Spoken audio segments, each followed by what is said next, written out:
Elon, it's nice to be better last night, but 12 RBIs for the 4 games. She's driven in at least 2 runs in all 4 games. Not bad. It's okay. So before that then, when she was doing it against you guys, how does it feel now to have her doing it for you? It feels wonderful.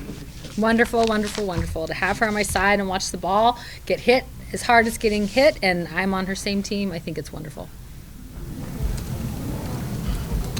Coach, the pitching staff was able to work through some issues initially and kind of, regroup and get themselves back where you'd like to see them. Can you just speak to what that is, what it's like as a coach to be able to see them kind of go through those struggles and find what they're footing later on? I love what these guys are doing. I mean, Taylor gave up 1 hit today.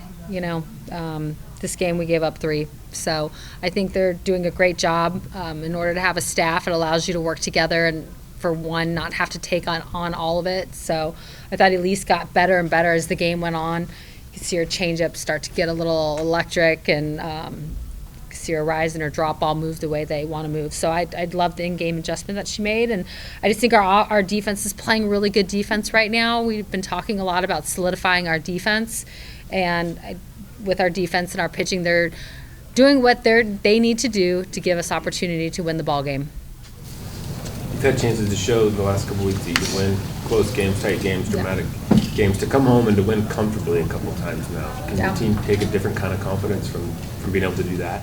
Yeah, I think so. I think you could see it in the game. I think early on you could see the 2 teams go at it, and I just felt like our group, as the game got later, got separated. We've been talking a lot about that. So what you got to see in these last 2 innings, that's the power that this group has. We've been talking a ton about their power and what is it that they do really well, and that's it. So to see them pass the bat throughout the lineup, and then take their walks, and not try too hard. If they're going to walk you, then take your walk, pass the bat, and let somebody else drive you in. Another question about Elon. She's kind of near the top and with numbers walk-wise. She had 10 of them coming into this game. You talked about her power before, but what do you like about her patience at the plate? It's just she thinks she's going to beat anybody. It doesn't matter who's on the mound. She just knows she's going to beat them, and I love that about her. I think she adjusts pitch. I think she adjusts pitch to pitch. She takes her cuts. She doesn't get cheated. I just think she's a very smart, calculated hitter, just with really, really good power. Ayana was really dynamic both games. Yeah. Just, what kind of potential she has to, if she can harness that game in, game out to impact this lineup. Ayana is extremely strong, and what I love is that she's a power slapper. She can chop and she can bunt. So you could see throughout the day, we were talking about this as coaches, just her team. The team's not quite understanding where to play her. You can't do the traditional left, the shift to left. With her as a slapper, because then we always talk about her hitting the corner pocket, and right field. She's done that a couple times already this year. So I think she's just very difficult to defend. I look at these last couple years, she's just been banged up. She'd be healthy and then not healthy, and you're just seeing a healthy Ayana who's just really, really good at what she does. Another start for Bracy Rosa in right field tonight. Saw her play once out in right, Game 5 of the Mary Nutter. How have you kind of seen her performance, having to step up out of that catcher spot and have to go sub in the outfield for a little bit? Very athletic, very versatile. She doesn't care. She just wants to play. And she just goes all out, and I love it. I just love the confidence that she's playing with on defense. I asked her about the ball yesterday that she caught down the line, and she's like, I just expected to catch it. And I'm like, of course you did. So I really like how she's going about it.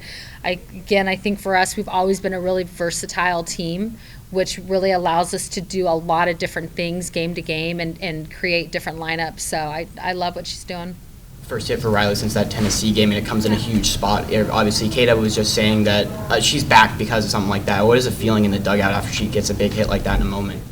We erupted because it's frustrating when you're not getting what you want, and just each year is a little different. Sometimes, she's had a lot of adverse, at bats, and she's just stayed to it. Her team stayed to it with her, her coaches have, and just to see her, launch that ball, it was awesome. So we're all so excited for her, and it's early. We have so many at bats, so many games to play. There's no need to panic. It's just, she's a sophomore now. The book, she's getting pitched different than she was her freshman year, and it's all right. Just take it in stride, trust who you are at the plate, and keep swinging. How impressed are you by Taylor's maturity after giving up the homer, but doesn't let that affect her, and that's the only hit she gives up that whole game? Yeah, I love it.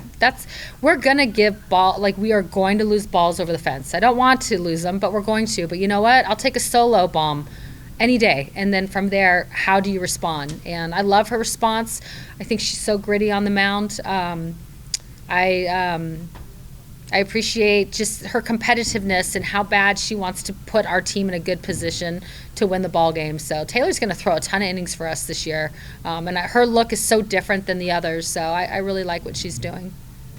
The offense was a little sluggish to start in the second game, but obviously they picked up towards the end. Can you just speak about how that success, that first initial, and then they kind of passed the bat, and it just kind of success bred success?